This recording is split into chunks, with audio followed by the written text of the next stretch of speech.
Hey everybody, welcome to Jimmy Wolf Solos. Today we're going to be doing another plugin review, and the plugin we're going to be looking at today is Audio Assault's Shibalba.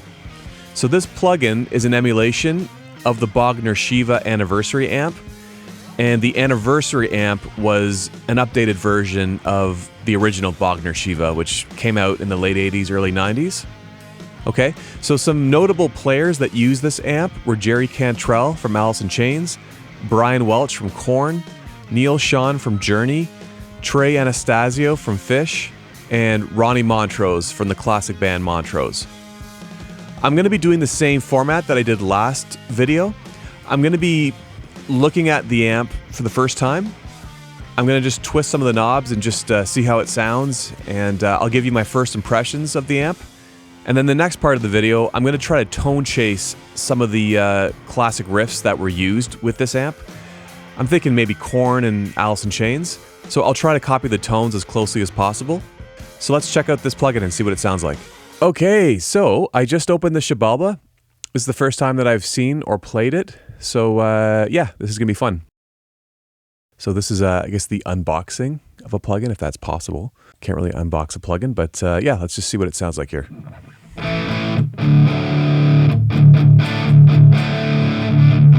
Okay, so right off the bat, it doesn't give you a really high-gained starting tone. This is a very flat tone, which I don't mind. Sometimes I like it when you open up a plugin and it just sounds amazing right off the bat. This is very flat, which is fair. But when I look at this here, it looks really simple. So I don't think this is going to be hard to dial in a good tone. So you have 4 tabs here, and it's in the order of the signal chain here. So your pedals come first, then your amp, then your cab, and then your post effects.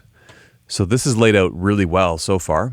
Okay, so let's go back to the amp here. So let's just get a little bit more gain on this tone because the tone's a little flat here. So let's check the boost. Maybe some presence here. Definitely more gain.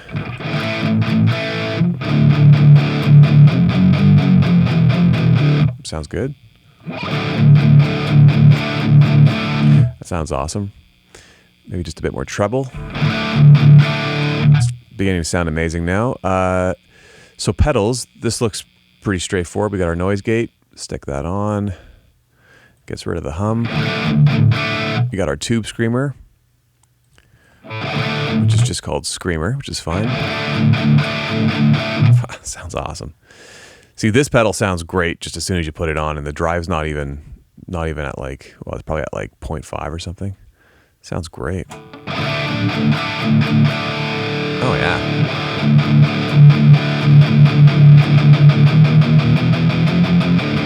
Sounds amazing. Killer. Killer. So the booster is, I guess it's just what it's called. It's a booster. It just boosts the signal a little bit more.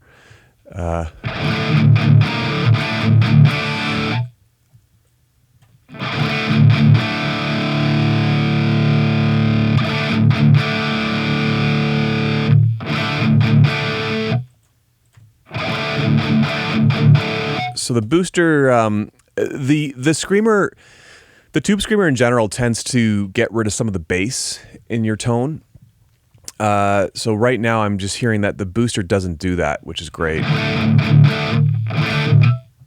So the screamer is more of a lead pedal. You know, it really saturates your lead tone really nice, and it scoops a bit of the bass out, which is what you want when you're playing lead, right? Because you don't need bass on your lead guitar signal. So the booster seems like the right choice here. Really sounds good. Wow. Cool. Amazing. Let's check out the cabs here. So there's 3 choices.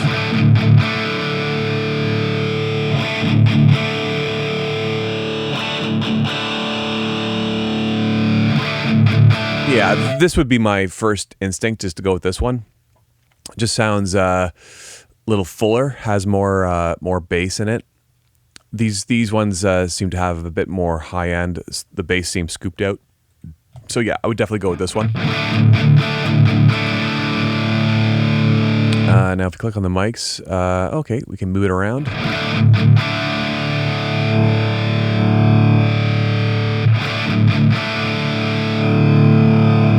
So hold shift to change mic distance. Okay, cool. Okay,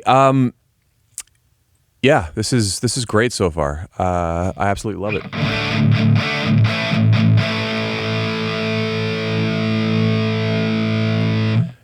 And then the post effects.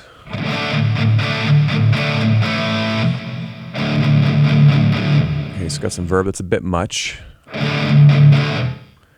Got a nice cool room tone there.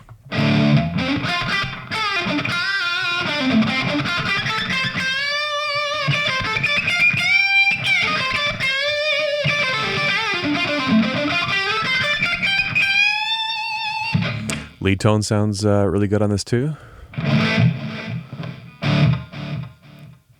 Yeah, I'm a huge fan of this amp. I wouldn't really touch the graphic EQ. I'm not hearing any need for it. Okay, so we have we also have a clean tone, clean channel.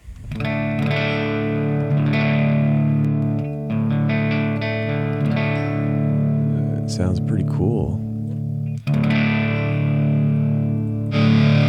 Okay, so the knobs change when you switch to the clean channel, which is very handy. So we don't have to readjust everything. That's really cool. Now with an amp like this, I wouldn't normally go clean. I mean, I would probably get like a Fender combo amp to get the clean tones that I want, but this sounds good too. This is probably where I would add the chorus here.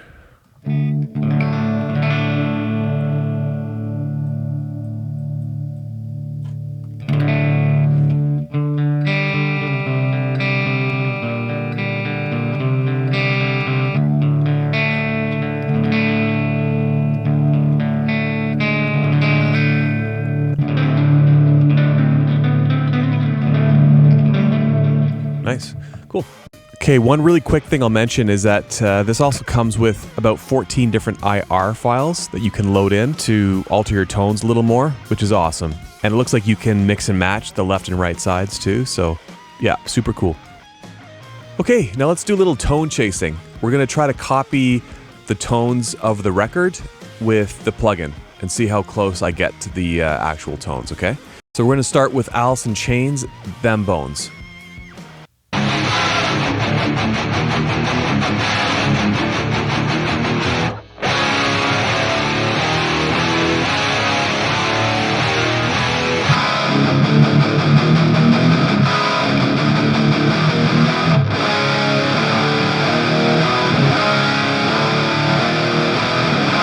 Okay, now the second song we're going to work on is Falling Away From Me by Korn. Okay, so let's see how close we got.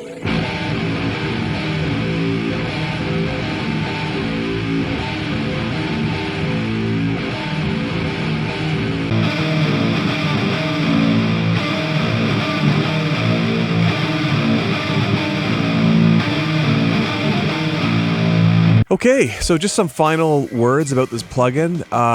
I'm going to give this thing a solid 9.5 out of 10. This thing is amazing. It's simple and it sounds killer. Like, it didn't sound killer right out of the box. Like, I had to tweak a few knobs to get it to sound good, but man, it was like, it's just it sounds exactly like the records. It's easy to use. It's just a nice crunchy sound. Yeah, definitely the best plugin I've tried from Audio Assault. So, and I mean, this thing is pretty cheap. I think it's only $20 or something. So hey, I definitely recommend getting this thing.